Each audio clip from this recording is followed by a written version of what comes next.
Salut les beaux gosses, salut les belles gosses, j'espère que vous allez bien, bienvenue dans cette nouvelle vidéo. Donc là je suis en train de donner à manger à mon fils et j'en profite aussi pour faire une vidéo car j'ai pris la décision d'en faire beaucoup plus souvent. Donc du coup j'essaie de m'adapter de façon à pouvoir les faire de façon spontanée et donc peut-être un peu moins préparé que d'habitude. En tout cas au niveau de la forme, mais toujours aussi préparé au niveau du fond. Donc là ce matin en fait, vous avez vu ma vidéo d'hier. Ce matin j'étais m'entraîner donc très tôt. Je suis rentré, il fallait que je rentre en fait pour que ma femme puisse aller travailler donc le matin. Donc je suis rentré tôt et en fait il y a eu un petit accrochage entre un bus et peut-être une voiture ou je ne sais quoi. On était bloqué en fait par des voitures, ça m'a fait perdre un peu de temps mais bon ça a été. Et à ce moment-là, la personne qui était devant moi m'a dit il y a un accident, on ne peut pas passer, mieux vaut faire marche arrière et prendre un autre chemin. J'ai voulu le faire et j'ai pas pu parce qu'il y avait un 4x4 juste derrière moi qui me bloquait le passage. Donc ce que j'ai fait c'est que je suis sorti de la voiture. J'ai été voir le conducteur du 4x4 et je lui ai expliqué qu'il y avait un accident et qu'il valait mieux faire marche arrière, etc. etc.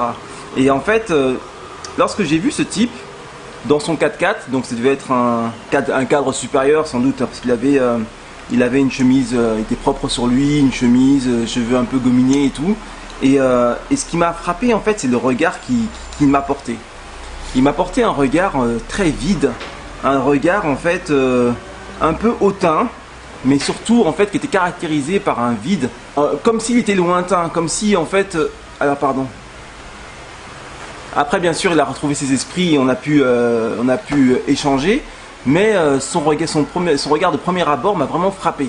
Et je me suis dit tout de suite, enfin surtout à la suite de ça, je me suis dit ça doit être un type qui, peut-être que je me fais des idées, hein, peut-être que je me tourne des films, mais je pense que c'est quelqu'un qui doit avoir des gens sous son commandement. C'est quelqu'un qui appartient en fait à une certaine classe sociale, en tout cas pas la mienne.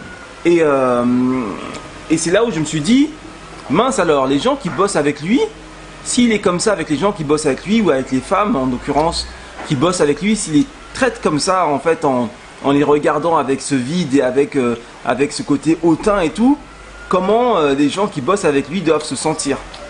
Et comment les personnes qui ont un souci de poids ou qui sont en voie de changer leur alimentation ou changer leur corps doivent se sentir à la vue d'un tel regard, à la vue d'un tel vide et de ce côté en fait un peu dédaigneux quoi. Et c'est là où j'ai pensé à cette vidéo. Excusez-moi, la fenêtre était ouverte et donc il y avait un peu trop de bruit, j'ai préféré la fermer, il y a des travaux juste à côté.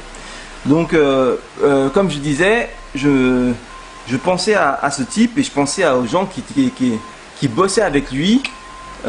S'il les regarde d'une façon aussi dédaigneuse, s'il se comporte comme ça avec eux, surtout si c'est régulier, comment ces personnes doivent se sentir? Parce que c'est pas une façon en fait de traiter les gens et c'est pas une façon de mettre les gens à l'aise. C'est vraiment mettre de la distance entre les gens et ça peut être préjudiciable.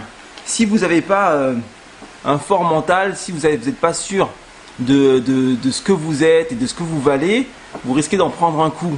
Si, admettons que vous êtes en train de faire un régime ou si vous êtes en train de faire attention à ce que vous mangez et tout, et que vous n'êtes pas sûr de ce que vous faites, vous risquez à l'issue d'un choc comme celui-ci ou de plusieurs confrontations comme celle-là, vous risquez en fait de sombrer parce que ça donne un coup à votre un peu à votre dignité en fait, à la valeur que vous vous portez, d'accord? Parce que clairement cette personne-là, pour lui il est là et vous êtes là, vous voyez, donc ça veut dire que rien qu'être en contact de cette personne, elle vous dit t'es pas au niveau quoi, t'es pas au niveau et on n'est pas dans le même monde, d'accord?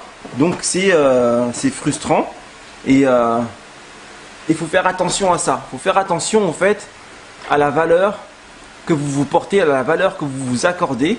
Et lorsque vous allez transformer votre vie, lorsque vous voulez faire un régime ou faire quelque chose qui va faire que vous alliez mieux et que pour vous sentir mieux et pour aller vers le bonheur, il va falloir absolument vous donner de la valeur et être sûr de la valeur que vous vous portez et sûr de la valeur que vous vous accordez, d'accord? c'est pas aux autres de vous apporter de la valeur, c'est à vous, en tout premier, de vous apporter de la valeur et de savoir ce que vous valez. Et puis après, par la suite, les autres vous le rendront. Mais avant tout, c'est vous. Et si ce travail n'est pas fait, si vous êtes, comment dirais-je, si vous êtes partisan du moindre effort et que vous ne faites pas ce travail, vous allez le payer très cher. Car ça, vous ne serez pas armé face à ça. D'accord? Et il faut être armé. Le monde dans lequel on vit est très violent. Et ce que j'ai vécu là montre à quel point les gens peuvent être très violents. Et cette violence, elle cause des dommages, cause des séquelles si on n'est pas préparé, si on n'est pas armé. Et donc après, ça va avoir des répercussions sur votre vie et ça va avoir des répercussions sur votre morale. Si votre morale chute, votre taux d'exigence et votre force mentale va chuter également. Et donc vous n'aurez pas la force de pouvoir maintenir le cap vers quelque chose qui va vous faire du bien. Vous comprenez? Donc c'est important de travailler sur vous. En tout cas, c'est... Oui chérie, qu'est-ce qu'il y a? Tiens. C'est important de travailler sur vous, c'est important de travailler sur nous, enfin, en tout cas moi de travailler sur moi-même et vous de travailler sur vous de façon à être sûr de ce que vous valez, de ne pas laisser les autres de décider de la valeur que vous vous octroyez et de façon à avoir un mental assez fort pour pouvoir passer toutes ces zones de turbulence. D'accord? Qu'est-ce qui t'éclate comme ça, toi? C'est quoi ça? C'est très important. Oui, chérie, je suis là. Car si vous ne faites pas ça, eh ben vous êtes vulnérable. Et si vous êtes vulnérable, il est fort probable que vous ne réussissiez pas votre entreprise. Donc voilà, il faut absolument travailler ça et en prendre conscience. C'est d'ailleurs ce qu'on va faire pour les personnes qui travailleront avec moi dans le cadre de mon coaching privé. On va vraiment travailler sur ça et en long et en large de façon à renforcer votre mental. C'est vraiment la base. J'avais déjà dit ça dans d'autres vidéos et je le redis maintenant et je me rends compte à quel point c'est important de vous donner de la valeur et de savoir ce que vous valez. Attends, je finis. Voilà, tu attends.